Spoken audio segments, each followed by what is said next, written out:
तो hello and welcome दोस्तों, आप लोग कैसे हैं? अच्छे तो होंगे। चलिए मैं आज Vivo Y53s फ़ोन के बारे में बात करूंगा आप लोगों के सामने। तो चलिए वीडियो को शुरू कर लेते हैं। पहले नंबर पर आती है उसकी प्राइस 19,490 रुपये में आपको ये फ़ोन मिल जाएगा मार्केट पर या ऑनलाइन पर। जहाँ पर से आपको लेना है वहाँ से आप ले सकते हैं ये फ़ोन। बहुत ज़्यादा अच्छी बात है, मार्केट पर भी मिल जाएगा ये phone.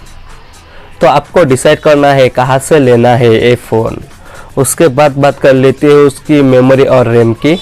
8GB RAM 128GB memory के साथ आपको ये फ़ोन मिल जाएगा। बहुत ज़्यादा अच्छी बात है। उसके बाद आती है उसकी processor. MediaTek Helio G80 processor में मिल जाएगा ये फ़ोन आपको। प्रोसेसर भी थोड़ा सा अच्छा ही दिया वीवो ने। उसके बाद बात कर लेती है उसकी कैमरा। बैक साइड पर 3 कैमरा मिल जाएगा आपको। 64+2+2 मेगापिक्सल का कैमरा मिल जाएगा। कैमरा भी थोड़ा सा अच्छा ही दिया, 64 मेगापिक्सल दे दिया, अच्छा ही होगा कैमरा। उसके बाद बात कर लेती है उसकी फ्रंट साइड की कैमरा। 16 मेगापिक्सल का फ्रंट साइड की कैमरा भी आपको इस फोन पर फ्री में मिल जाएगा। तो फ्रंट साइड की कैमरा भी बहुत ज़्यादा अच्छे ही होगा। तो आपको देख कर लीजिए ये फ़ोन कैसा लगा, आपको अच्छा लगा तो ये फ़ोन ले सकते हैं।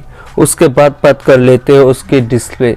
6.58 इंच डिस्प्ले मिल जाएगा आपको, ये देख लीजिए। उसके बाद बात कर लेते हैं उसकी बैटरी। 5000 mAh का बैटरी दे दिया। आजकल तो सारे फ़ोन पर 5000 mAh का बैटरी दे रहा है। और कितनी बार बोलूँ 5000 5000 5000, सारे फ़ोन पर आजकल 5000 mAh दे रहा है। बैटरी अच्छा ही होगा, आप तो खुद यूज़ कर रहे हैं। 5000 mAh का बैटरी कैसा होगा आपको पता ही है। दोस्तों बस फिलहाल वीडियो में इतना ही। हमारा वीडियो अच्छा लगे तो एक लाइक तो बनता है ना, और चैनल को सब्सक्राइब जरूर कीजिएगा। Thanks for watching.